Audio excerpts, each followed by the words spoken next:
Bonjour tout le monde, merci d'être là pour cette table ronde. Donc on a avec nous, est-ce que vous m'entendez bien? Parfait. Donc Laurence Léret, vous êtes commissaire de police, vous êtes directrice interdépartementale en Indre-et-Loire. Guillaume Saint-Cric, vous êtes magistrat, mais actuellement vous êtes à la préfecture, c'est ça? On a également maître Rémi Audebert, qui est avocat pénaliste ici, et mes deux, merci.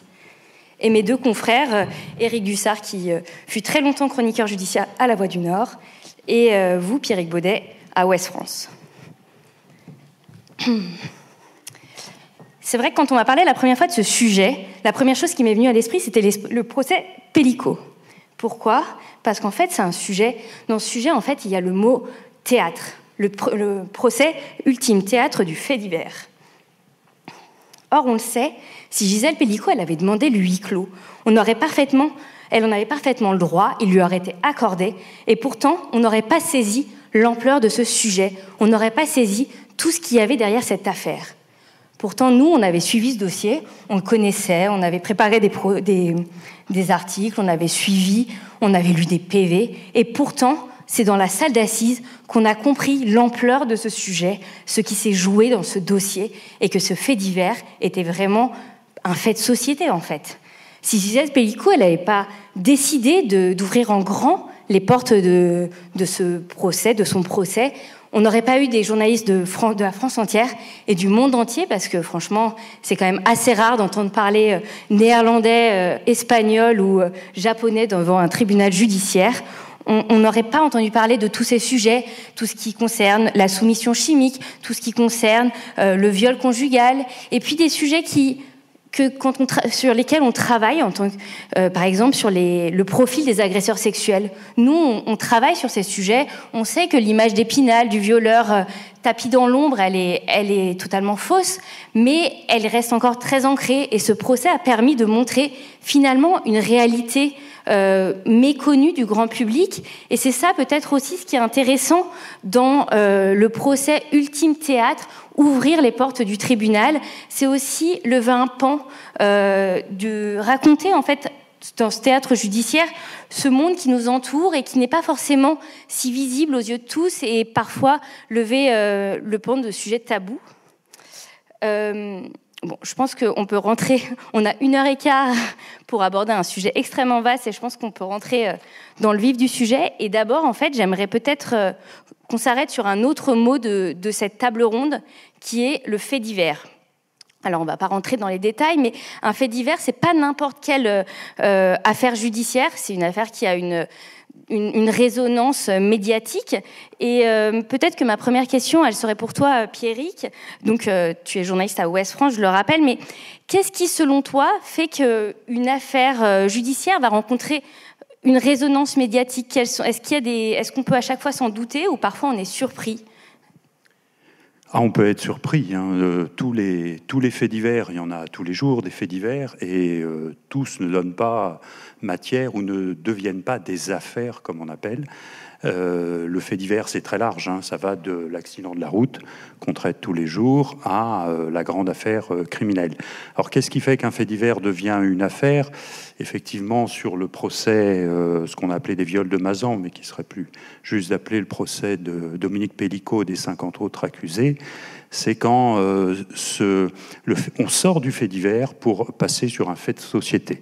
Là, très clairement, la question des violences sexuelles en général, au-delà même de la question de la soumission chimique, a emporté le fait divers. On est très vite sorti du côté sordide de cette affaire, et c'est quelque part la grande réussite, entre guillemets, de Gisèle Pellico, en tout cas le pari qu'elle avait fait, de rendre ce procès public pour en faire un combat contre les violences sexuelles, et sortir de ce mari qui, pendant des années, l'a drogué, violé et fait violer. Donc, de ce point de vue-là, ce procès a posé quantité de questions sur les relations entre les hommes et les femmes, sur l'attitude, évidemment, des hommes par rapport aux femmes, et sur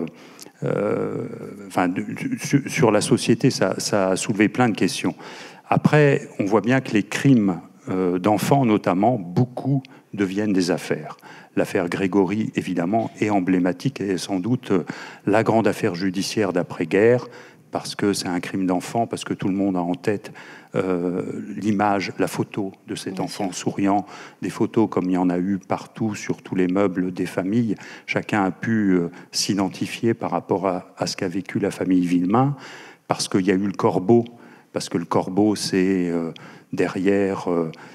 c'est dans l'imaginaire collectif, c'est important. C'est le film d'Henri-Georges Clouzot, évidemment, c'est la délation au moment de la Seconde Guerre mondiale. Donc voilà, c'est là aussi, et puis ça se passait dans un territoire en déclin économique, la question des filatures. Donc il y avait plein d'éléments qui faisaient qu'on dépassait là aussi le simple rapt et meurtre d'un enfant. Bien sûr. Peut-être, puisqu'on est au stade de l'enquête, on a un peu parlé de cette enquête, je voudrais me tourner vers vous, Madame Léret. Est-ce qu'on travaille de la même manière sur une affaire qui est médiatisée ? Comment est-ce qu'on gère ça ? Comment est-ce qu'on traite ces dossiers qui sont souvent assez... qui vont être scrutés et parfois qui ont un certain nombre assez explosifs. Un retentissement médiatique. Voilà, exactement. Alors, dans l'absolu, ça ne change rien. Le policier, il est avant tout agent constatant, donc il constate les faits dans une affaire dont il va devoir porter les éléments à la connaissance d'un magistrat, en règle générale. Hein. Le policier, il n'est jamais autonome dans son action, et surtout pas dans le cadre d'un dossier judiciaire, d'autant plus grave si un juge d'instruction est saisi des faits. Donc en théorie, ça ne change rien, mais bien évidemment, en pratique, la pression médiatique, elle va se porter sur le policier aussi, et elle sera pas forcément positive. Il faut savoir quand même qu'on a un devoir de réserve et de secret qui est absolu dans les phases d'instruction, et les sollicitations des médias parfois peuvent nous mettre en délicatesse avec la magistrature, avec la hiérarchie policière. Donc la pression, elle n'est pas toujours facile à porter. Puis on a eu clairement des procès qui ont mis à mal la parole policière aussi. Bien sûr. Et c'est contre nature pour le policier, encore une fois, dont il y a une image, il y a une certaine posture du policier, puis c'est le principe même du policier, dont la parole doit avoir un certain poids au cœur du procès. Et quand la parole du policier est remise en cause, on a toujours aussi l'impression que c'est l'institution qui est remise en cause. Donc ça peut être assez contre nature et faire peser un poids plus qu'habituel sur les épaules des policiers. Ça marche. Toi, Éric, tu as fait 30 ans de chronique judiciaire. Je vais faire le passage du micro.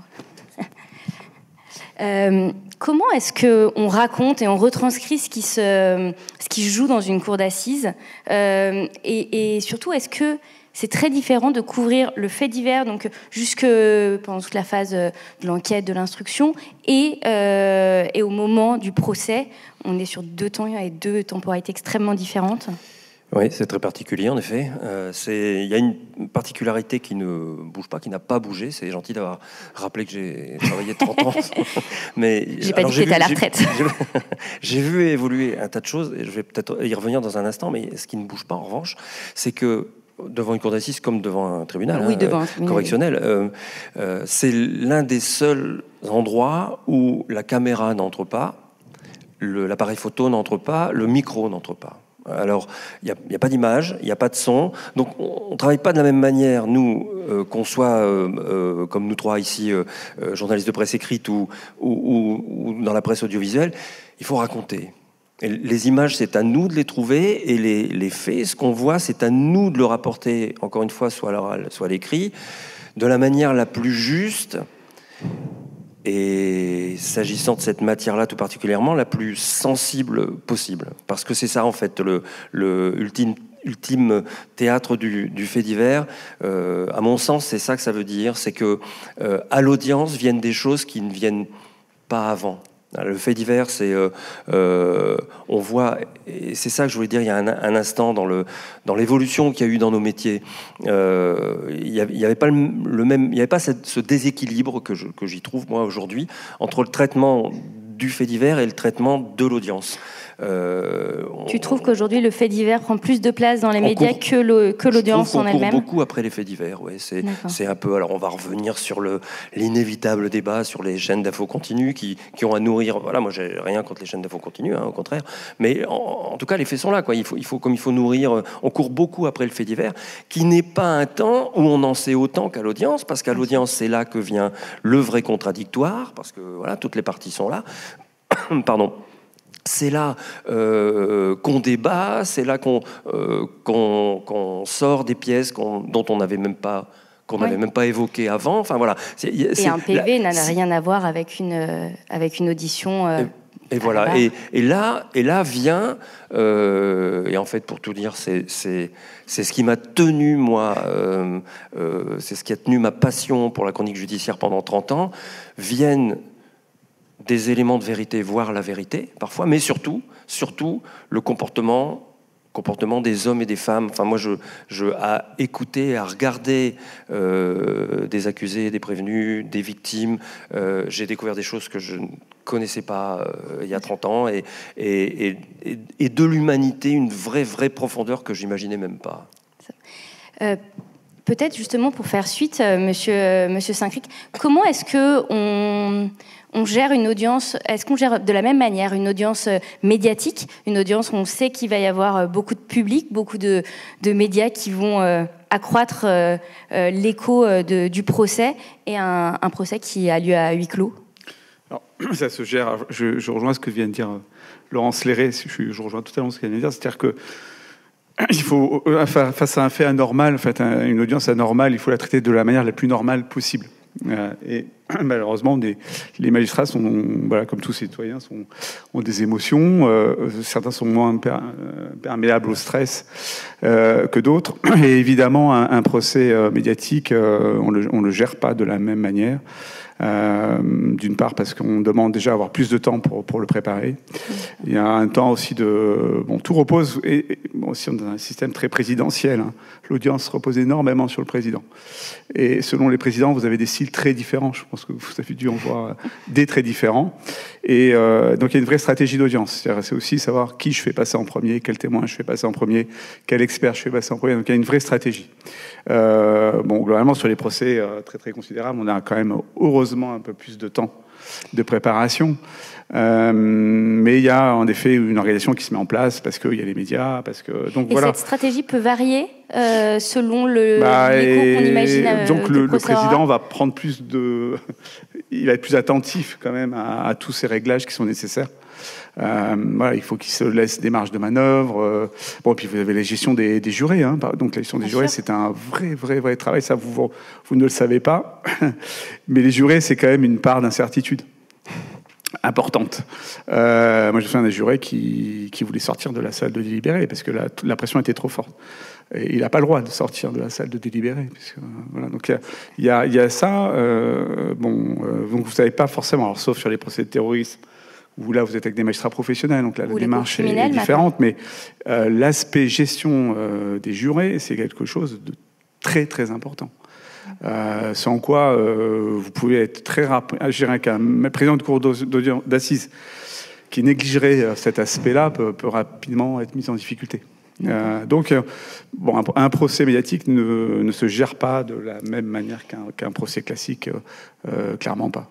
J'ai envie de vous poser un peu la même question à vous, maître. Est-ce que ça se gère de la même manière? Et puis, pour aller un peu plus loin, est-ce que quand on plaide ou quand pendant le procès, quand on sait qu'il y a beaucoup de médias dans la salle, est-ce qu'on plaide on plaide uniquement pour la cour, le tribunal selon l'affaire, ou est-ce qu'on plaide également pour essayer de convaincre au-delà l'auditoire finalement? Alors, quand j'interviens devant des étudiants, notamment pour leur parler de l'intervention orale, je leur dis toujours, la première chose à définir, c'est votre objectif. Que voulez-vous faire ?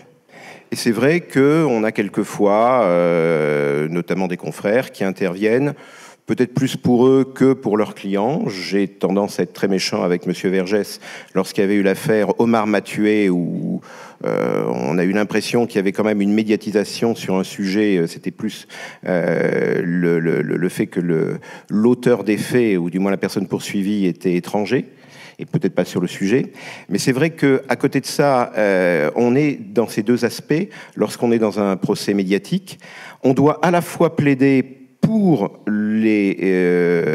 la cour, pour essayer de les convaincre eux, mais réciproquement, on sait parfaitement que les médias vont avoir une influence considérable sur l'opinion publique et donc sur les jurés, parce qu'il ne faut pas se leurrer, les jurés rentrent le soir chez eux et puis bien évidemment ils en parlent, ils sont sensibles aussi à ce qui est dit dans la presse, et puis nous aussi nous sommes sensibles à ce qui est dit dans la presse.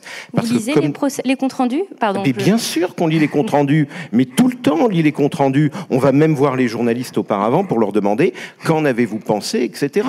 Parce que nous sommes dans un dossier où nous connaissons, nous, le dossier, nous connaissons des choses qui n'ont peut-être pas été dites.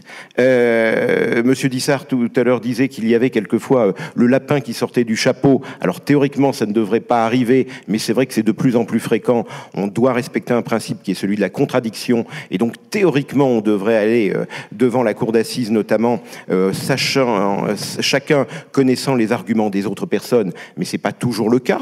Puis il faut dire qu'on essaie quelquefois de dissimuler un peu notre stratégie. Mais pour en venir à ce que vous disiez juste avant, bien sûr qu'on s'intéresse à ce que disent les journalistes, parce que vous allez avoir deux choses. D'une part, vous allez rendre compte de la sensation de la salle. Et ça, c'est important, parce qu'il y aura des choses qu'on n'aura pas perçues. Et puis, réciproquement, ce que vous allez écrire, ça va influencer les jurés. Il y a quelques articles, d'ailleurs, qui ont prouvé que, médiatiquement parlant, si nous avons je pourrais vous redonner les références, d'ailleurs, médiatiquement parlant, si la veille d'un procès d'assises, où il y a des jurés, je précise, pas des magistrats professionnels uniquement, mais on parle d'une affaire grave, assez sordide, on va avoir en moyenne 37 jours de détention en plus. Alors qu'on va avoir une diminution de l'importance de la peine si au contraire on parle d'une affaire où il y a eu un accusé à tort. Voilà, donc bien évidemment, le rôle de la presse est considérable. En ce moment, il y a un procès qui fait beaucoup parler, c'est le procès Le Squarnec. Pierrick, on en parlait puisque c'est dans ton coin, puisque tu travailles à l'ouest, dans l'ouest. Il y avait eu un premier procès Le Squarnec qui s'est tenu en décembre 2020, donc c'était à la toute fin de la pandémie. Il était à huis clos, alors rien à voir avec la pandémie, c'était de droit. Mais donc celui-ci est public. Qu'est-ce que ça change dans le retentissement, dans la manière dont cette affaire est perçu au-delà même de ce dossier? Le huis clos, c'est la hantise du chroniqueur judiciaire, puisque là, du coup, on n'a pas accès à la salle d'audience. Le procès, d'un point de vue médiatique, au mieux se fait que le journaliste va le soir à la fin de l'audience et demande l'avis aux avocats. Alors, qu'est-ce qui s'est dit, qu'est-ce qui s'est passé? Évidemment, en fonction de la partie, de l'avocat et de la partie qu'il défend, l'avis peut être quand même partial ou très, très orienté. Et on n'a pas assisté effectivement à tout un tas de déclarations. Et du coup, le premier procès à Saintes de Joël Le Squarnec avait été d'un écho médiatique relatif, hormis au moment du verdict. Mais effectivement, il y a tout un tas de débats. Cette affaire soulève quand même, au-delà même de tous les viols qu'il a commis, plein de questions. Qui savait dans son entourage? Son ex-femme c'était encore sa femme à l'époque, avait témoigné à Saintes, mais à huis clos. À Vannes, on se rend compte qu'elle savait énormément de choses, et depuis longtemps. Ce débat-là a pu avoir lieu publiquement. Autre question, pourquoi les autorités sanitaires, que ce soit administratives ou les ordres de médecins, n'ont rien fait après sa condamnation en 2005 pour détention d'images pédopornographiques? Ce débat-là va aussi avoir lieu publiquement. Donc toutes ces questions-là sont très intéressantes. C'est ce retentissement-là que permet aussi un débat public et qui est permis parce qu'une grande partie des audiences seront publiques. Un certain nombre de victimes ont souhaité en effet témoigner dans une audience publique. C'est sans doute un peu aussi l'effet du procès de Dominique Pellicot et surtout de Gisèle Pellicot, puisqu'elle avait voulu ce procès public à Avignon. On a entendu la semaine dernière une victime dire « Je témoigne publiquement parce que je veux que la honte change de camp », ce qu'avait dit exactement Gisèle Pellicot. Éric, tu veux intervenir ? Oui, s'agissant je nous entends parler du huis clos depuis tout à l'heure et je me revient le souvenir du procès d'Outreau. Ouais. Là, c'est pareil, procès d'Outreau, on était, j'ai pas le nombre de journalistes en tête, mais il y avait des journalistes de toute la France et même au-delà. Il y avait des étrangers, on était vraiment nombreux. Le premier jour d'audience a été consacré à cette question du huis clos. Et ça a été débattu vraiment intensément et la Cour a fini par décider, ok d'accord, ce sera la partie civile s'y est pas opposée, je pense qu'ils l'ont un peu regretté par la suite, mais donc la Cour a décidé que ce procès qui devait durer 4 semaines et qui a finalement duré plus de 9 semaines et demie, ce procès donc est devenu public. Et à mon sens, il y a deux principales conséquences à ça. C'est que d'abord, le procès d'Outreau, c'est donc 17, puisqu'il y en a un qui est mort en détention, personnes qui sont renvoyées devant la cour d'assises du Pas-de-Calais, puis à Paris en appel, pour des viols sur des enfants de très jeune âge. Et sur ces 17 personnes, au bout du compte, il y en a 13 qui seront acquittées. Il y a deux choses que la publicité des débats a permis, c'est que la population, le public, par notre intermédiaire, comprenne pourquoi ces gens-là ont été acquittés. 13 quand même. À huis clos, on n'aurait rien compris de cette histoire, rien du tout. Et la deuxième chose, c'est la manière dont cette affaire-là a été instruite par un juge d'instruction, tout ça. Il y a une faille là de la procédure judiciaire qui a été pointée. D'ailleurs, après la commission parlementaire, il y a des choses qui ont été réparées de ce point de vue. Mais ça, il y a aussi, après Outreau, il y a eu un effet de pédagogie et un effet humain sur les gens qui étaient accusés d'abord, et un effet pédagogique sur la procédure judiciaire qui n'aurait pas du tout permis le huis clos. Oui, au procès Pellicot notamment, il y a eu ce débat sur faut-il ou pas accéder au huis clos. Enfin, ça a été un sujet qui est pas simple. Justement, ça fait un peu écho, Monsieur Sinclair, qu'on avait évoqué l'effort de pédagogie et la nécessité d'expliquer le processus décisionnel.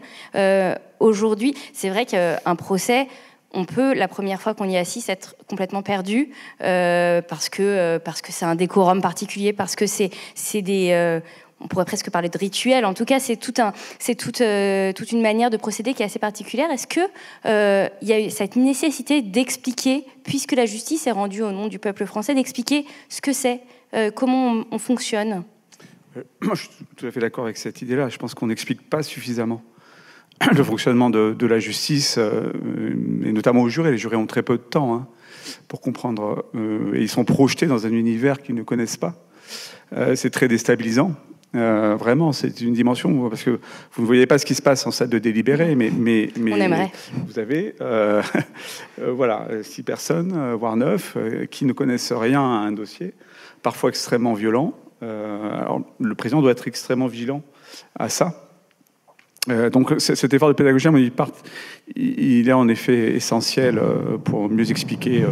C'est le principe de l'oralité des débats qui quand même aide à ça, je pense. Mais ensuite, c'est expliquer la décision. C'est-à-dire que je trouve qu'on balance. Enfin, c'est une expression qui est un peu forte, mais on n'explique pas suffisamment nos décisions. Ça va pas du tout. On est encore, même si les arrêts d'assises maintenant sont motivés, mais il y a un effort pédagogique sur le rendu, l'intelligibilité de la décision. Je vois qu'il y a un rapport sur la présomption d'innocence qui a été rendu, qui pose vraiment ce point-là. Pour moi, c'est fondamental qu'on explique le sens d'une décision.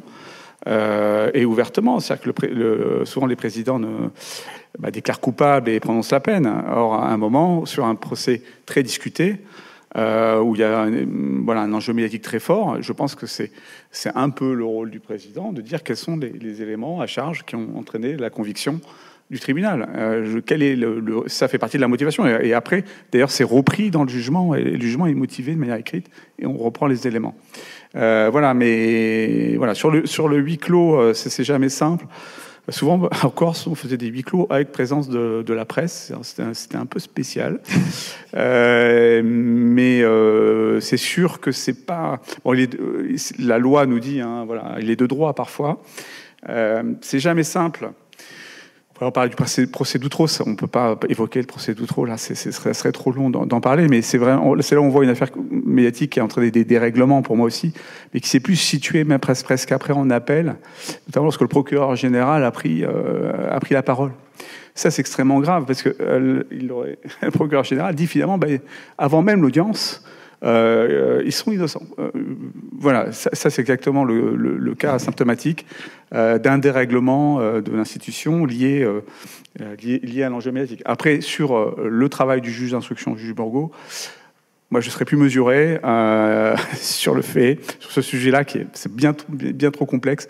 On en reparle d'ailleurs 20 ans après. J'ai l'impression qu'on est en train de faire un aggiornamento et on est en train de revenir sur ce procès pour voir en quoi, qu'est-ce qui expliquait la bascule médiatique. On est passé d'une bascule médiatique d'un clan à un lynchage presque des gens, hein, des personnes qui étaient mises en accusation, à une forme de lynchage du système judiciaire. Enfin, disons-le clairement, on a eu une bascule médiatique extrêmement forte, peut-être le seul procès où il y a une telle bascule médiatique. Et c'est assez intéressant de comprendre les ressorts de ce changement d'opinion. Mais là, parler de l'affaire d'Outreau, pour moi, c'est un peu trop compliqué d'en parler comme ça.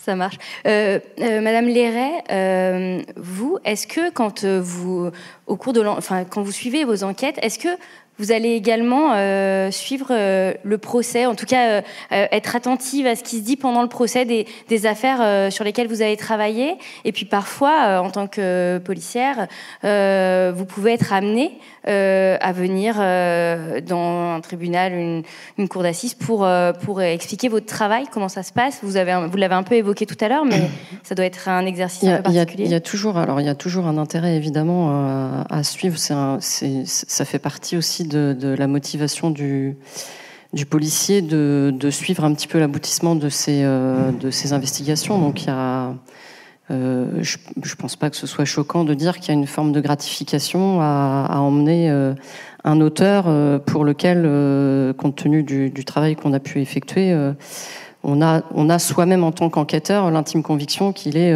coupable et qu'il doit être condamné. C'est quand même le prisme du policier, il faut pas se leurrer. Quand on arrive au procès, c'est qu'on a eu une enquête policière, judiciaire, un juge d'instruction qui a considéré qu'à un moment donné, il y avait suffisamment d'éléments pour passer de la mise en examen à la cour d'assises ou en général à la cour d'assises quand on va parler de dossiers comme cela.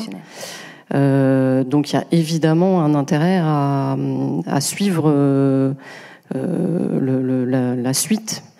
Au quotidien, il y a une forme de protection aujourd'hui des enquêteurs, quitte à choquer mon voisin de droite, à ne pas s'intéresser à la sanction judiciaire. Dans la mesure où il y a toujours une forme de frustration à avoir un peu toujours les mêmes personnes devant soi. Je parle de la délinquance du quotidien et du fait divers, parce que là on parle de faits divers vraiment médiatisés, mais on a hélas une forme de la délinquance qui peut sembler échapper à la sanction, à l'incarcération, et ça crée une forme de frustration chez certains policiers. Donc il y a une forme de protection des enquêteurs aujourd'hui à dire j'ai fait mon travail, la justice fait le sien.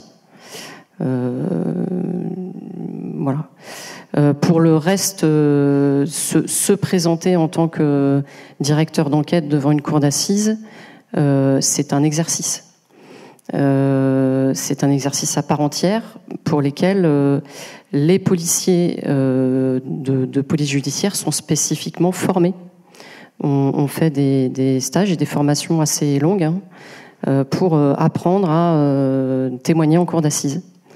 parce que c'est, encore une fois, je reviens au propos initial, c'est totalement contre nature pour un policier de répondre à un interrogatoire. Alors répondre au président, on est un peu dans l'institution, on est dans la continuité finalement de l'enquête judiciaire. Répondre à l'avocat de la défense, c'est beaucoup plus compliqué et ça peut donner lieu à des joutes verbales parfois peu sympathiques. Est-ce que vous voulez répondre, maître? Non, mais voilà, sur comment est-ce qu'aussi on essaye de faire passer cette idée, de défendre ses clients lorsqu'on est en défense, ou en tout cas de faire entendre la voix de ceux qu'on défend. Alors, si vous me permettez, je ferai juste deux petites précisions rapides, c'est promis, oui. Juré. Premier commentaire, je le sais d'autant plus concernant la formation des policiers qui passent en cour d'assises, que j'y ai participé. Et si vous savez comme c'est bon pour un avocat de torturer gratuitement, avec une mauvaise foi absolue, un policier, mais l'avantage, c'est que quand ils sont passés entre nos mains, ils sont beaucoup plus décontractés pour passer devant la cour d'assises, où en général, les gens sont beaucoup plus bienveillants que nous. Voilà, c'était le premier commentaire. Le deuxième commentaire, ça concernait le huis clos. Et le huis clos, je voulais simplement faire remarquer en deux phrases que nous sommes passés d'une époque, il y a une vingtaine d'années, où notamment dans les affaires de viol, je me rappelle une consoeur qui me disait qu'elle avait voulu, avec sa cliente, que l'affaire soit publique et non à huis clos, et elle avait été convoquée par le président d'assises à l'époque, qui lui avait dit en gros que ça ne se faisait pas, et elle avait dû insister en lui disant bien, mais ma cliente est d'accord, parce qu'elle veut que les choses se sachent. Alors que maintenant, il y a une libération beaucoup plus grande de la parole à ce titre, et on n'est plus du tout dans ce qui se passait. Il y a 20 ans, Mazan, à mon avis, ça n'aurait pas été public, donc personne n'en aurait parlé, ce qui était assez terrible. Pardonnez-moi, je reviens sur votre question. Non, pas du tout, j'allais juste dire que ça avait déjà été compliqué en 2024, ouais. Donc j'imagine il y a 20 ans, ça a déjà été compliqué, cette question du huis clos même à Mazan, donc c'est vrai que... C'était compliqué. Mais alors, en ayant pris la parole, j'ai un peu oublié votre question et je vous prie de m'en excuser. Je vous demandais comment est-ce qu'on porte la voix de ses clients, comment est-ce que on va permettre, on avance dans le procès pour... Alors, premier commentaire, 95% du temps, nous n'intervenons pas dans des dossiers où on ignore si la personne est coupable ou pas. L'immense majorité du temps, devant les cours d'assises, cours criminelles départementales, je précise pour ceux qui ne connaissent pas, la cour criminelle départementale, en gros, c'est la cour d'assises, mais sans les jurés populaires, et c'est essentiellement pour les viols. On arrive pratiquement tout le temps, même en correctionnel, en sachant que notre client a commis les faits devant la cour d'assises, 95% du temps, il n'y a pas le moindre doute, et on se concentre surtout sur la personnalité de la personne poursuivie. Ensuite, on me pose souvent une question, ce qui est un peu dans le sens de votre question, comment peut-on défendre des coupables ?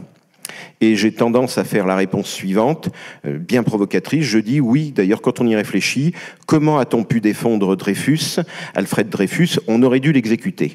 Et régulièrement, j'ai des gens qui s'insurgent en me disant « mais Dreyfus était innocent ». Et je réponds « c'est bien justement parce qu'il y a eu des procès et des gens qui l'ont défendu qu'on a pu arriver à ce résultat ».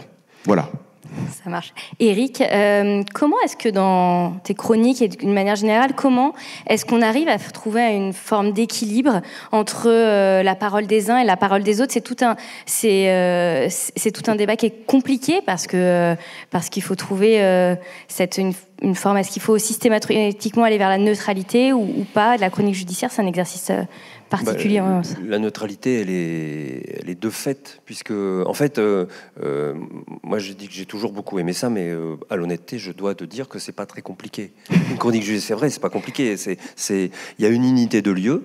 Voilà, on est là et tout se passe devant nous. Donc, en fait, je pense par exemple, j'y pensais tout à l'heure, au moment où le policier vient présenter son travail.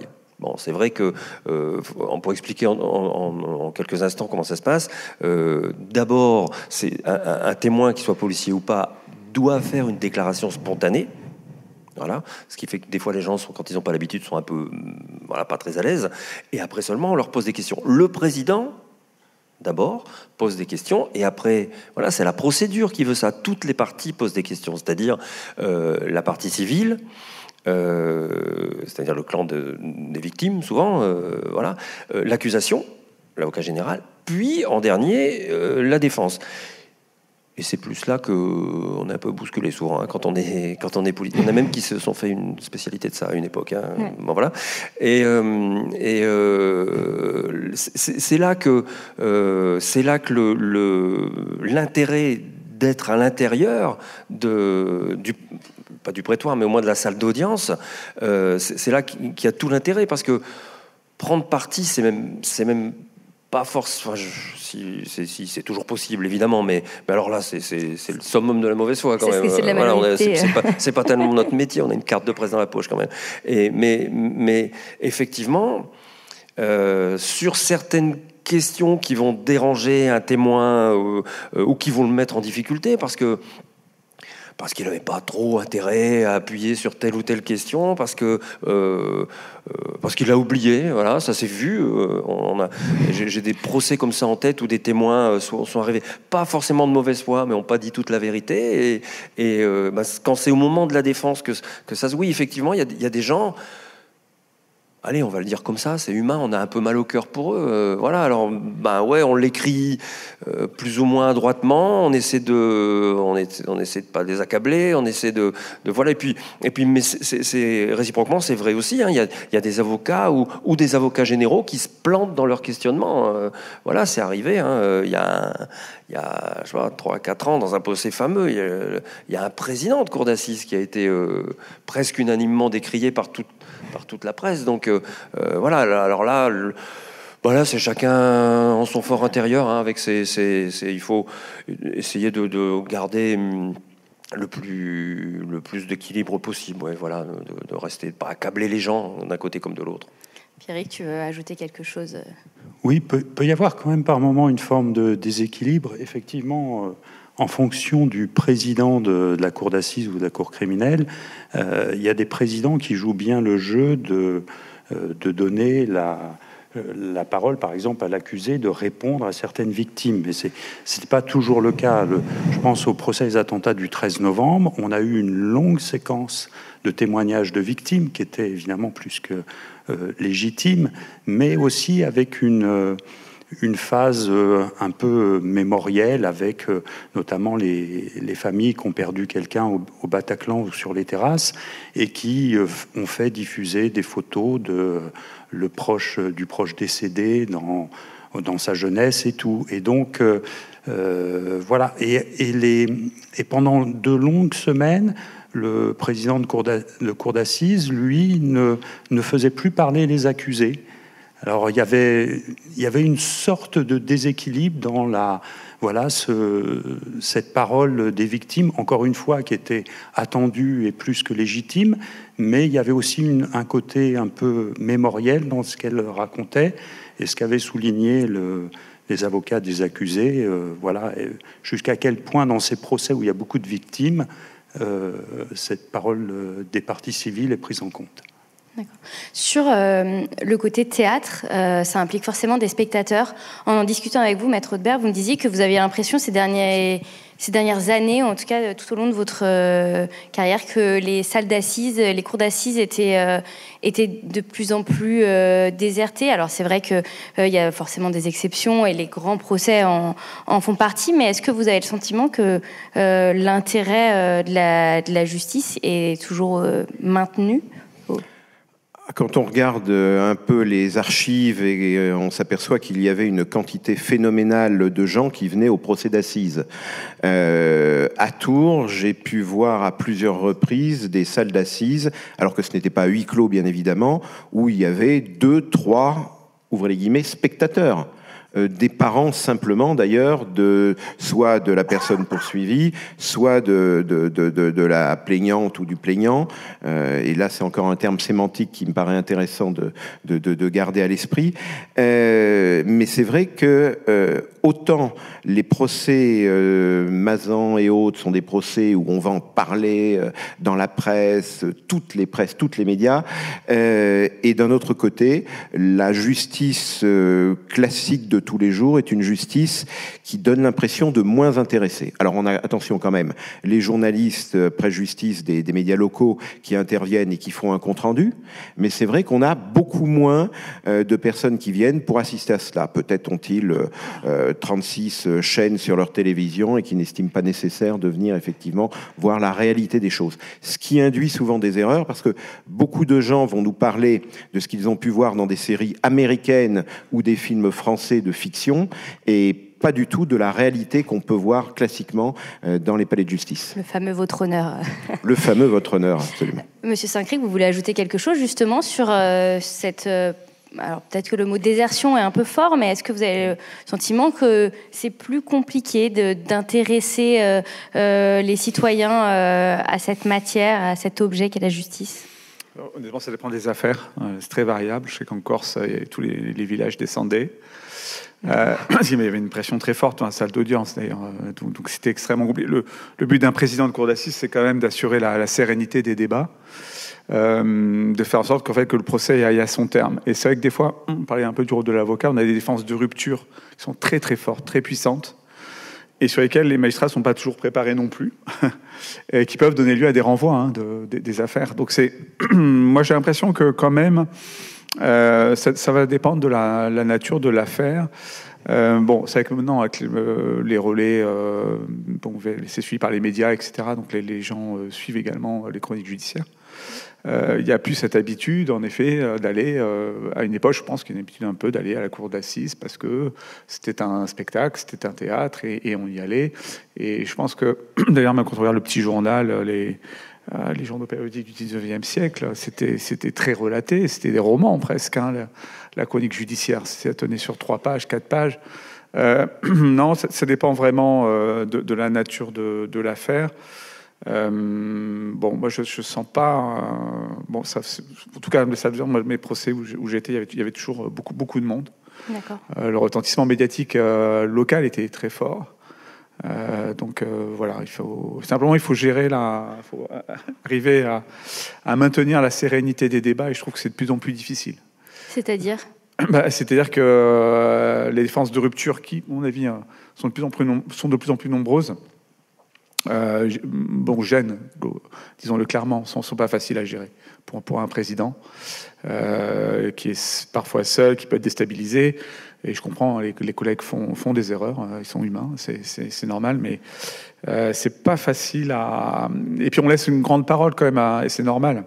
L'avocat bénéficie d'une immunité totale à l'audience, donc il est toujours très difficile de restreindre la parole d'un avocat. Ça fait partie des droits des droits de la défense. On y est quand même très attaché. Je pense que les magistrats y sont attachés. Et donc c'est pas simple cet équilibre émotionnel, surtout quand vous sentez que c'est très palpable, que l'émotion est très forte. Alors c'est pas facile, le rôle de président de cour d'assises. Il faut à la fois laisser l'émotion s'écouler. En fait, il faut quand même laisser de l'espace. Je pense que les bons présidents de cour correctionnelle, de cour d'assises, quand même, il faut qu'ils s'effacent un peu et donnent davantage d'espace aux victimes et à l'accusé. D'accord. C'est une bonne gestion d'audience. Est-ce que je te voyais réagir est-ce que justement ces salles qui sont parfois... Est-ce que ça t'arrive, j'imagine, ça t'est arrivé régulièrement de faire des procès où tu étais le seul journaliste, ou en tout cas vous étiez 2 ou 3. Est-ce que tu avais le sentiment que c'était le même procès ? Parfois, c'est un sujet parfois les sujets sont similaires. Une affaire émerge dans la presse et une autre non. Est-ce que... Oui, ça m'est arrivé. C'est dans l'organisation de la rédaction à laquelle j'appartenais, parce que ça m'intéressait, parce que c'est moi qui faisais le programme. Donc il m'arrivait d'aller dans la région où j'étais, où je suis toujours, mais où je travaille plus, c'est-à-dire dans le Nord et dans le Pas-de-Calais. La zone de vente de la Voie du Nord couvre exactement le ressort de la cour d'appel de Douai. Donc il y a 2 départements, 2 cours d'assises. Et de temps en temps, il m'arrivait de cibler un procès. Ça doit être pas mal, et je vais y aller. Effectivement, parfois, j'étais seul dans la salle. Effectivement, il y avait deux 2 parents de l'accusé, 2 parents de la partie civile, et puis et moi. Voilà. Et j'ai couvert plein de procès où on était comme ça, tellement il y avait du monde. Voilà. Non, c'est pas la même chose. C'est pas la même chose parce que je crois que s'agissant de ces juridictions-là, justement, où vous avez parlé de la province, hein, tout ça, de la Corse, ou d'ici, là, on se connaît un peu, le président, l'avocat général, les avocats d'un côté et de l'autre. Et il y a plus le rituel et plus... j'hésite à dire le mot, je veux pas faire bondir qui que ce soit ici, mais il y a plus de complicité, en fait, au moins dans la manière dont ça se passe. Voilà. Ce qui exclut pas des incidents aussi, mais ils sont plus rares. Je crois vraiment qu'ils sont plus rares. Et oui, Caroline, je réagissais au mot le président doit s'effacer. Alors c'est vrai, hein, c'est laisser je comprends bien ce que vous voulez dire, c'est-à-dire c'est laisser la parole au parti et tout ça. Mais un président, il a aussi l'obligation d'imposer une certaine autorité. Il y a des gens qui l'ont de fait, hein, c'est bien quand même quelqu'un dont on voit voilà, qu'il faut pas lui faire parce que ça va pas bien se passer. C'est quand même mieux parce que, encore une fois, il y a une défense un peu brutale, un peu punchy comme ça. Il faut savoir la mener. Hein. Si c'est là, c'est le danger, c'est que l'audience parte un peu tort et à travers dans tous les sens. Et là, l'arme du président, c'est parfois de dire stop, on fait une suspension, on emmène tout le monde derrière, et moi je vais vous expliquer qui c'est Raoul, comme on dit chez Michel Audiard, mais ça devient quelque chose parfois à l'audience d'indispensable, parce que si on laisse la bride sur le cou de certains avocats qui sont voilà, qui ont pas trop de limites, ou pas les bonnes en tout cas, ou pas trop de talent parfois, ma foi, ouais, ça nuit gravement à la sérénité de l'audience, et il est essentiel le rôle du président, évidemment. Dans les procès qui sont médiatiques, il y a également des procès, ces dernières années, il y a eu des procès dans lesquels des policiers étaient impliqués. On en avait discuté ensemble en préparant cette table ronde. On s'est parlé, je crois, 2 ou 3 jours après, dans l'affaire de Naël, les réquisitions pour un procès. Comment est-ce qu'on se situe, alors, en tant que policière, quand il y a des procès comme ça, et puis en tant que citoyenne et représentante d'un corps professionnel Oui, il y a une phrase très simple qui peut constituer pour moi à vous dire que j'ai un devoir de réserve. C'est très déstabilisant pour l'institution, évidemment.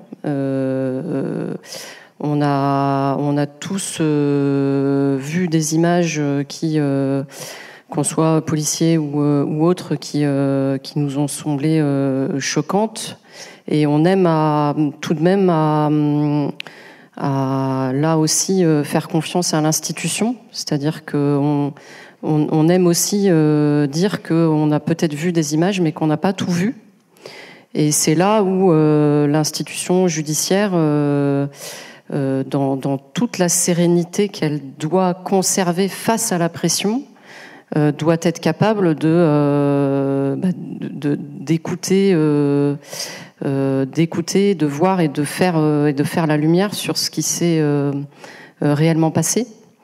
Mais c'est bien évidemment très déstabilisant. Alors c'est déstabilisant pour la policière que je suis, ça l'est d'autant plus pour la chef de police que je suis, puisque il y a une grande émotion des policiers de terrain par rapport au renvoi en cour d'assises, et des réactions des syndicats policiers qui sont toujours très présents dans la maison. Donc on est en attente, mais il y a évidemment rien d'anodin. Il y a d'autant moins rien d'anodin que tout le dénouement de cette affaire peut évidemment donner lieu à des troubles d'ordre public tels qu'on a pu les connaître par le passé. Donc c'est quelque chose qu'on suit évidemment, qu'on suit en tant que personne, que policier dans l'âme et dans la culture, et avec forcément une forme de solidarité avec des agents qui sont confrontés et de plus en plus au quotidien à la violence, et qui peuvent commettre des erreurs, voire des fautes dans l'exercice de leurs fonctions. Donc il n'y a rien de neutre, absolument rien de neutre dans tout ça. Mais j'ai un devoir de réserve, donc j'en dirai pas plus. L'idée n'est pas de s'exprimer sur cette affaire, mais de vous faire réagir. Le stade ultime du théâtre, c'est peut-être les procès, les audiences filmées. Alors en France, elles sont filmées mais pas diffusées, ou alors dans des conditions extrêmement rarement. On voit que ça se développe par ailleurs, notamment en Belgique. Il y a une émission extrêmement populaire dont le titre m'échappe, mais où il s'agit de filmer des audiences assez classiques. Pierrick, je voulais t'interroger sur ça, sur est-ce que c'est l'ultime stade de la théâtralisation ? En tant que journaliste, je suis sûre que tu as entendu régulièrement, voilà, toujours cette fameuse phrase du tribunal médiatique, etc. Est-ce que voilà, ça t'évoque quelque chose ? Au procès Mazan, il y avait des avocats qui communiquaient sur leurs réseaux sociaux.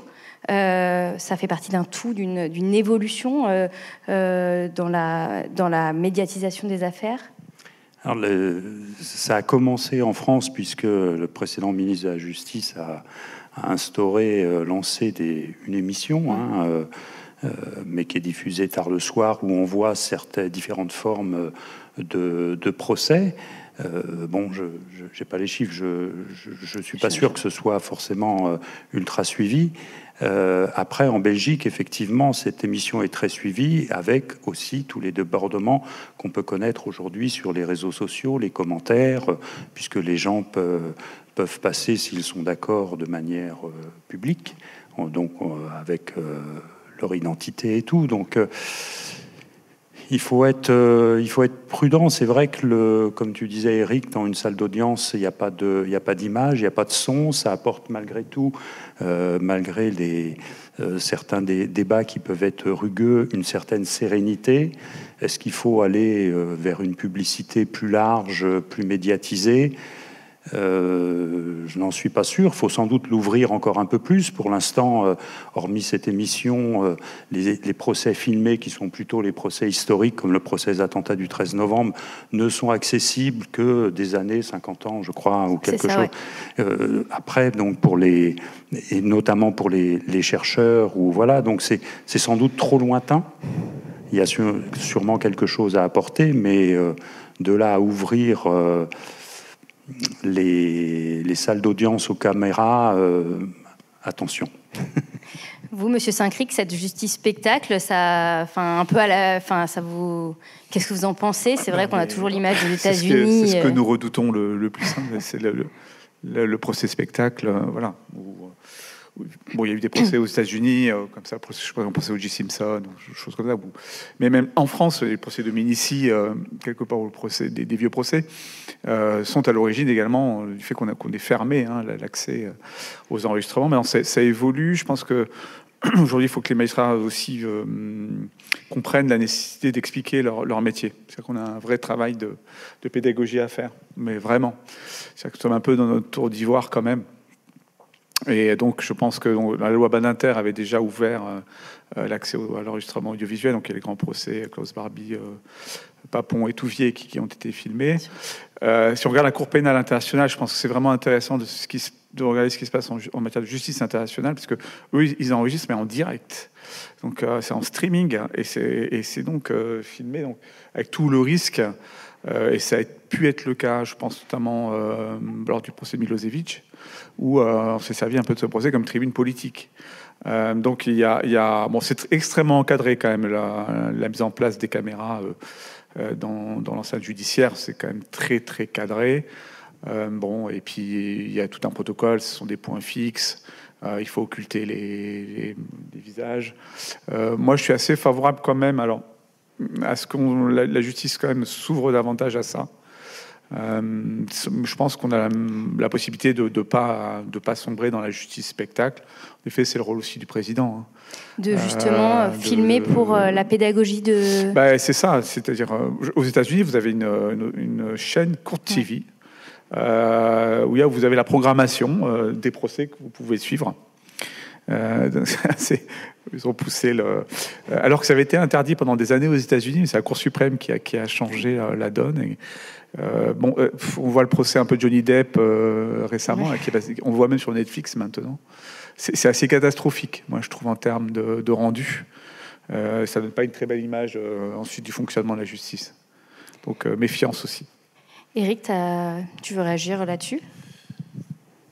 Non, je vais pas avoir grand-chose à ajouter parce que moi je souscris à tout ce qui vient d'être dit là, vraiment. Je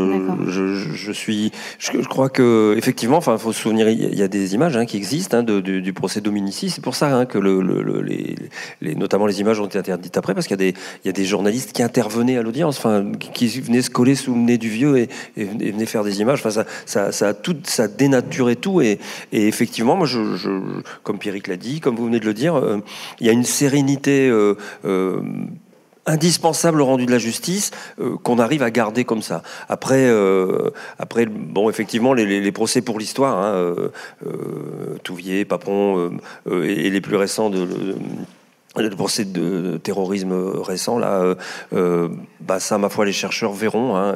Ils verront plus tard ce qu'ils en tirent. Là où j'ai un doute, c'est bien de proposer aux gens de filmer un procès, mais s'ils regardent pas tout, ils vont pas tout comprendre, en fait. Voilà, on revient toujours au même problème. Si on ne suit pas tout, c'est l'intérêt d'être, même quand on le raconte, pour nous, d'y être le plus possible. Voilà. Peut-être sur cette question, l'élargir un peu aux avocats sur les réseaux sociaux, Maître Audebert. C'est vrai que ça a été un sujet qui a été pas mal abordé ces derniers mois avec des avocats. Alors, ça fait longtemps qu'il y a des avocats sur les réseaux sociaux, c'est pas nouveau. Mais là, avec un commentaire en direct des audiences, on débriefait pour ses followers et autres fans. Qu'est-ce que ça vous évoque ? L'avocat sort de son rôle devant la cour. Alors, en premier lieu, concernant le fait de filmer, je me permets juste de préciser effectivement qu'il y a des textes très récents qui vont plus loin que les procès historiques et qu'on peut effectivement maintenant filmer à condition de respecter la confidentialité, demander l'autorisation, flouter le visage, ce qui pour la télévision est très compliqué et assez coûteux, je crois.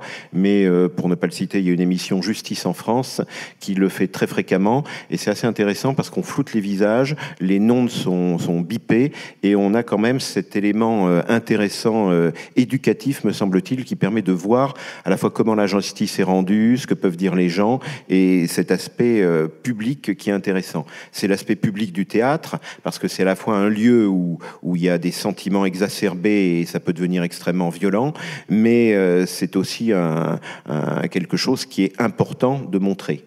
En ce qui concerne les tweets, je suis personnellement un adversaire farouche des tweets. Je déteste cela. Je tiens à préciser que la déontologie change, et elle change notamment parce qu'il y a des textes qui changent par moment. Mais il y a 30 ans, je me rappelle qu'une consoeur avait été sanctionnée parce qu'elle avait souhaité ses vœux à des voisins de palier sur sa carte professionnelle. Je vous laisse imaginer ce qui se passerait aujourd'hui avec les tweets. Maintenant... Est-ce qu'il est sain de commenter, même pendant un procès, en envoyant effectivement des commentaires ? Quand il y a 10 avocats concernés, on n'est pas là, on a peut-être un peu le temps de se consacrer aux tweets, mais j'allais dire, quand on est le seul concerné, je trouve qu'il est un peu dommage de se concentrer sur les tweets et donc sur sa popularité et donc sur un certain clientélisme, plutôt que ce qui se passe à l'audience concernant son client ou ses clients. Voilà, mais c'est une opinion personnelle. Oui, juste sur ce qui a changé dans le traitement médiatique des procès ces dernières années, c'est ce qu'on appelle les directs. Voilà, donc sur les procès très suivis, maintenant il y a des comptes rendus minute par minute ou tous les 2 minutes sur ce que dit l'accusé, ce que dit les parties civiles, le président, les avocats.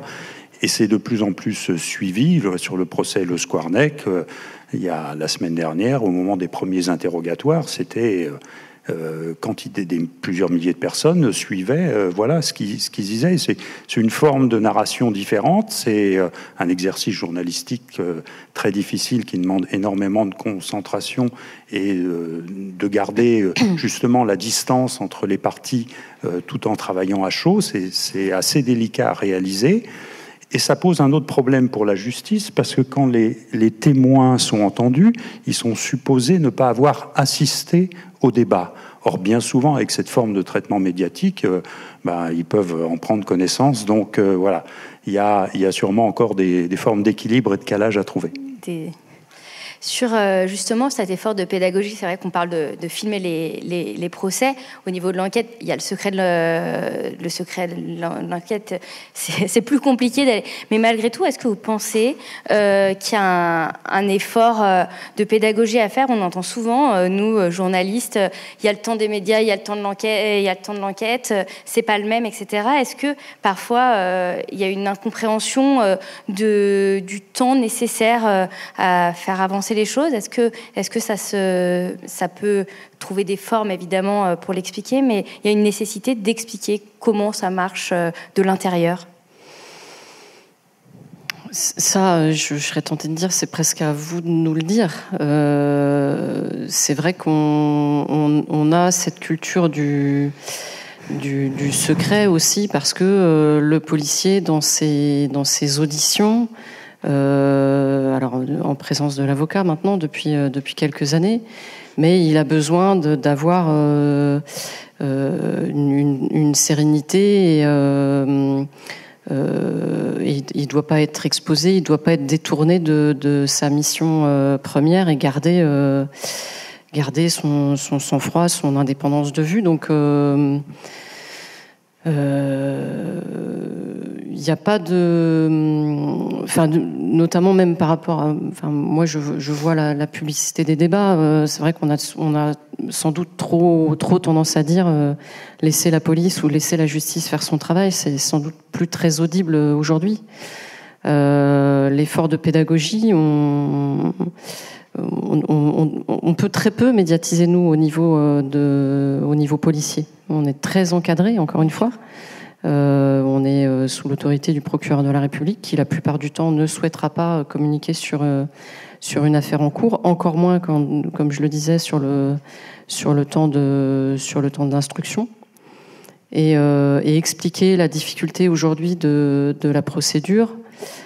On peut le faire, mais quelle forme ça doit prendre, ça, j'ai pas de réponse à cette question.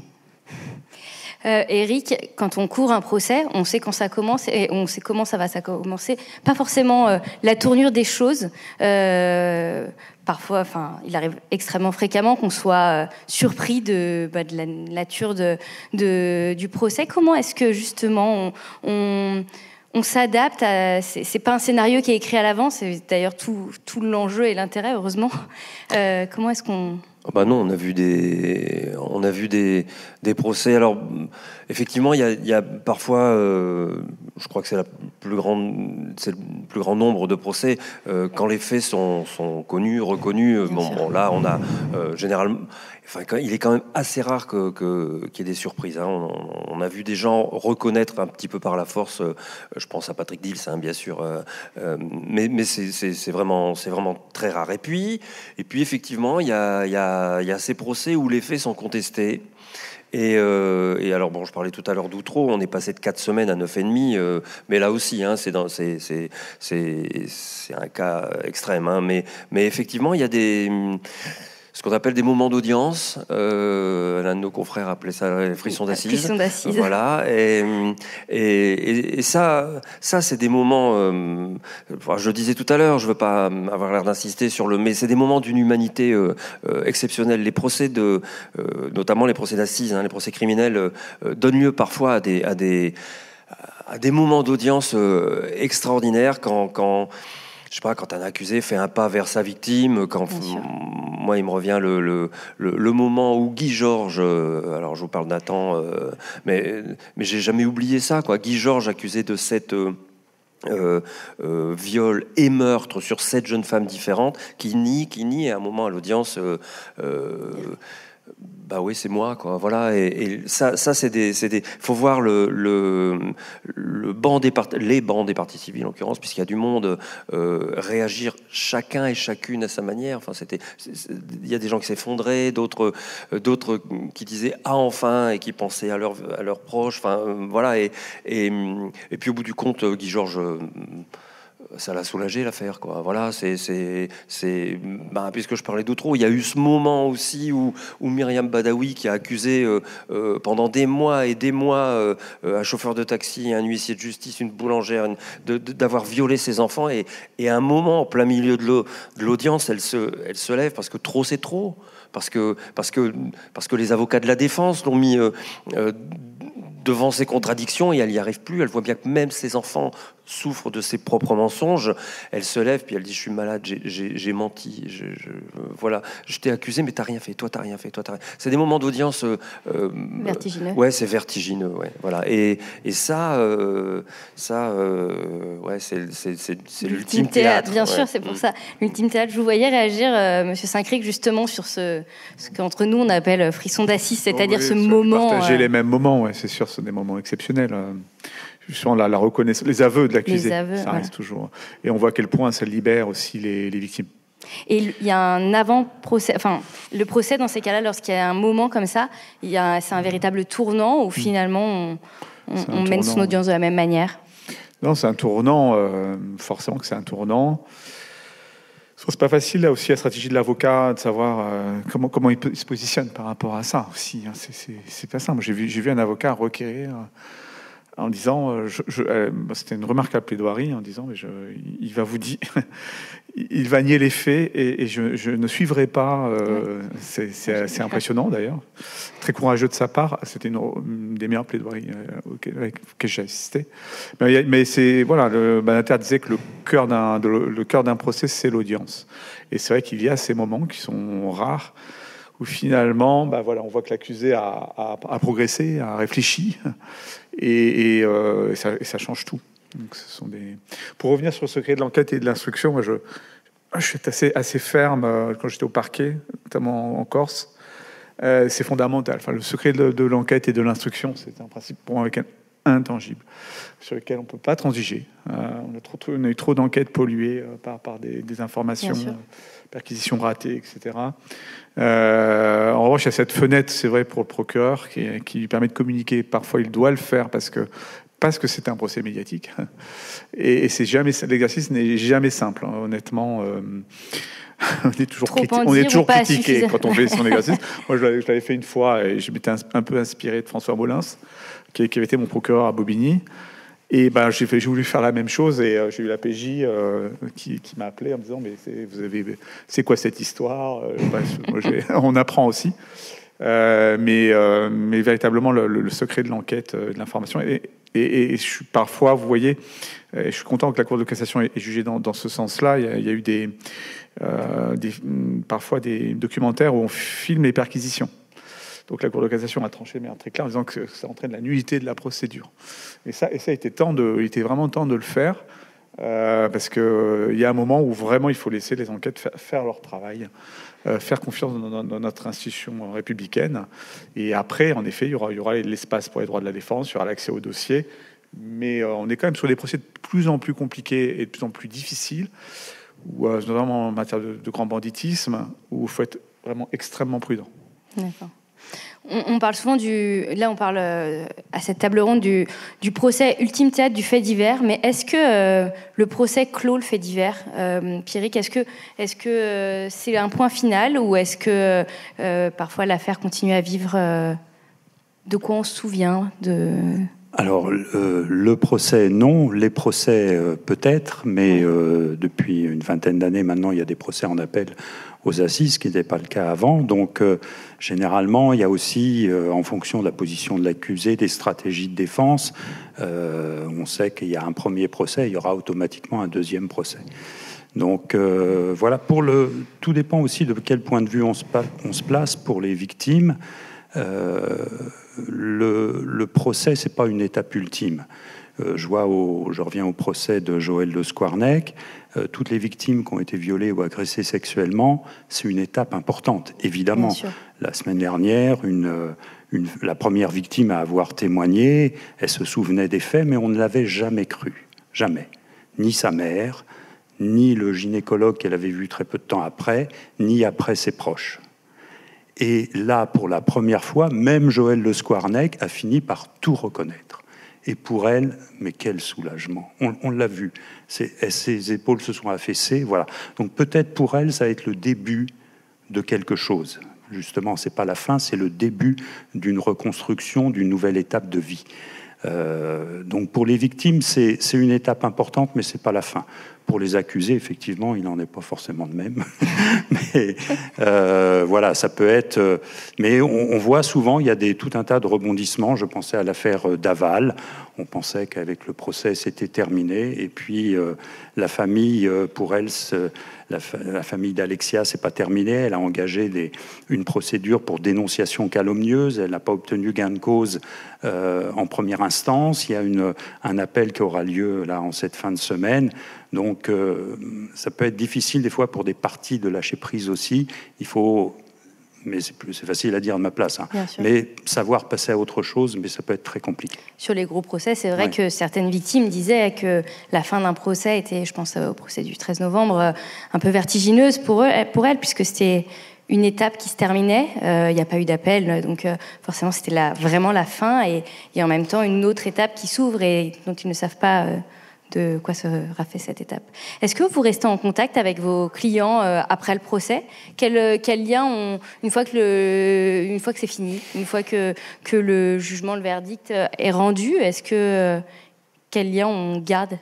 Alors oui, exactement. Comme dit Madame Léré, ça dépend un petit peu si notre client, parce que je rappelle, nous pouvons intervenir pour des parties civiles ou pour des personnes poursuivies, et ça dépend un peu si la personne est quelqu'un qui est en prison, si c'est quelqu'un, j'ai déjà eu des acquittements, donc si c'est quelqu'un qui est libre, ou si c'est une partie civile. C'est vrai que quand c'est une personne qui va en réclusion pour 10 ou 15 ans, le contact est plus difficile. On reçoit des lettres, des remerciements, c'est quelquefois assez particulier, et pas désagréable, ceci dit. Mais le contact, non, il dépend vraiment. Je pense que on a beaucoup plus de contact avec des parties civiles qui nous recontactent après, ne serait-ce même que parce que pendant les années qui suivent, on va poursuivre des procédures qui peuvent être très longues pour l'indemnisation des victimes. Il n'est pas rare que les victimes ne soient indemnisées, notamment par le fonds de garantie, mais enfin, j'entrerai pas dans les détails, mais ça met quelquefois 4 ou 5 ans facilement après le procès pénal. Donc on reste en contact, et puis quelquefois on a le plaisir aussi de revoir les gens, ça dépend. Voilà. Toi, Eric, est-ce que ça t'évoque quelque chose ? Est-ce que pour toi le procès c'est la clôture du fait divers, ou est-ce que c'est peut-être l'ouverture, puisque le fait divers est devenu un fait de société Alors si le fait divers est devenu un fait de société, tout ça échappe à tout le monde, y compris aux principaux concernés, c'est-à-dire les gens qui sont poursuivis ou les gens qui sont victimes. Mais bon, j'ai tendance à dire comme Pierrick, en fait ça dépend. Il y a des gens qui savent passer, encore une fois, je dis comme toi, c'est facile à dire, hein, on est assis ici, cool, voilà. Mais je crois que un procès criminel, de toute façon, c'est violent. C'est violent parce que on va et a priori les gens concernés sont préparés par leurs avocats, hein, mais on va quand même très loin dans leur intimité, qu'il s'agisse des parties civiles ou des accusés aux assises. On va très loin dans ce qu'ils ont fait, dans ce qu'ils ont été, et puis après, on évoque des faits qui sont violents aussi. Il y a une voire plusieurs confrontations, elles peuvent être très dures. Donc, forcément, il y a quelque chose à en tirer. L'idéal est d'être assisté, suivi. Franchement, nos procédures ont des lacunes. Là, les suivis psychologiques, c'est pas terrible. Voilà, on n'a pas assez il n'y a pas assez de dispositifs pour que les gens soient aidés et pendant l'audience, encore que là peut-être ça peut exister, mais après c'est un peu débrouille-toi quoi, voilà. Mais on peut comprendre, en tout cas, qu'il soit pas si simple de passer à autre chose. C'est pour ça qu'il devrait exister un dispositif. S'il existe, je le connais pas, mais depuis le temps je m'en suis rendu compte quand même. Il devrait exister un dispositif qui aide les gens justement à tirer quelque chose de ça, là, de la violence de l'audience. Bon, pour l'instant, on l'a pas, ça. Ça marche. Eh ben, écoutez, je crois qu'on a à peu près respecté le timing, ce qui n'était pas gagné. S'il y a une question ou deux, n'hésitez pas. Et sinon, on va clore ce... Ah, oui. Simplement une question sur le droit de réponse dans la presse. Je crois que c'est la loi sur la liberté de la presse. Il me semble que peu de personnes qui ont été acquittées, par exemple, font appel à ce droit. Donc, est-ce que ce droit existe toujours ? Ouais. Oui, bien sûr, le droit de réponse. D'ailleurs, le droit de réponse, c'est quelque chose. Les gens ne le savent pas généralement, mais c'est quelque chose de très très simple. À partir du moment où vous êtes cité dans un article de presse, vous avez le droit de demander une réponse. Voilà, dans le même volume que ce qui a été consacré à ce que vous avez fait ou pas d'ailleurs. Mais ça, c'est ce que vous évoquez là, en fait. C'est plus normalement la personne qui a été acquittée, la personne qui a été normalement n'a pas à demander, parce que le travail du journaliste, c'est de dire quand le procès est terminé et qu'il y a un acquittement ou une relaxe ou voilà, c'est de le dire aussi clairement et dans le même volume que ce qu'on a dit avant, c'est-à-dire il est renvoyé, peut-être que c'est lui et tout ça, voilà. Un ancien ministre de la Justice qui se produit actuellement sur les scènes ici, voilà, il va venir ici, dit dans son spectacle, je ne vais pas spoiler comme on dit, voilà, mais il dit que ce n'est pas toujours le cas, et qu'en l'occurrence, ça n'a pas été son cas à lui, parce que vous savez peut-être qu'il a comparu devant la Cour de justice de la République.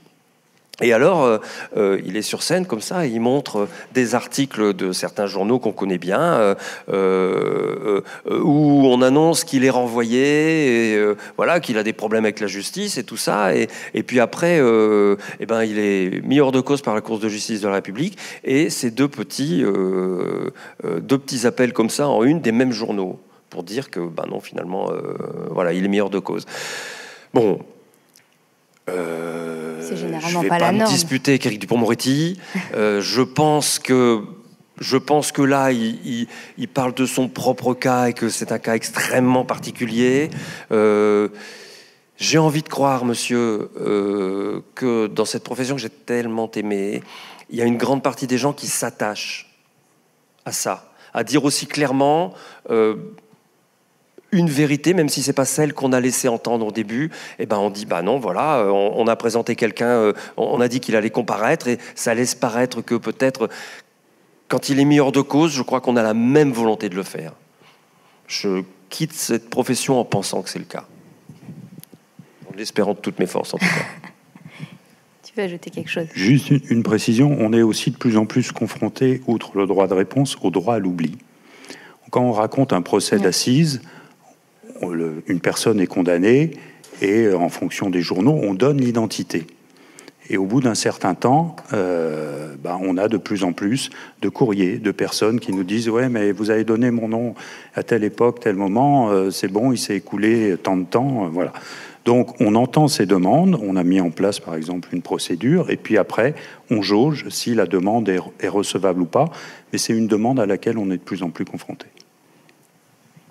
Puis il y a la question de l'anonymisation aussi, auquel on est, nous, confrontés en tant que journalistes, de savoir de qui il faut donner les noms, à quel moment de la procédure. C'est des questions sur lesquelles on échange en tant que journaliste spécialisé très régulièrement avec nos confrères et nos consoeurs. Alors chaque média a sa manière de faire, sa marche à suivre.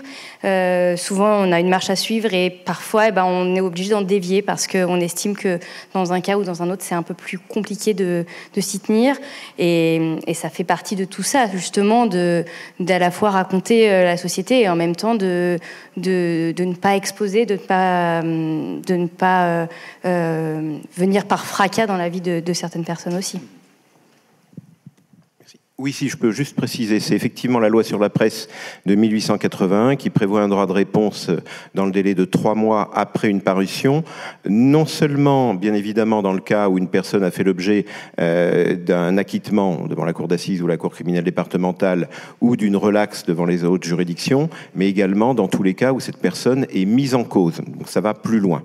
Voilà, c'est une petite précision que je voulais donner. Et il n'est pas nécessaire que la personne soit totalement identifiée par son nom, mais il suffit qu'elle soit parfaitement reconnaissable.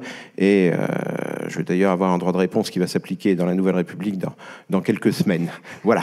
Ça marche. Sur ces paroles, merci beaucoup. Merci de nous avoir suivis. Je vois que des gens arrivent, mais merci à tous. Merci beaucoup.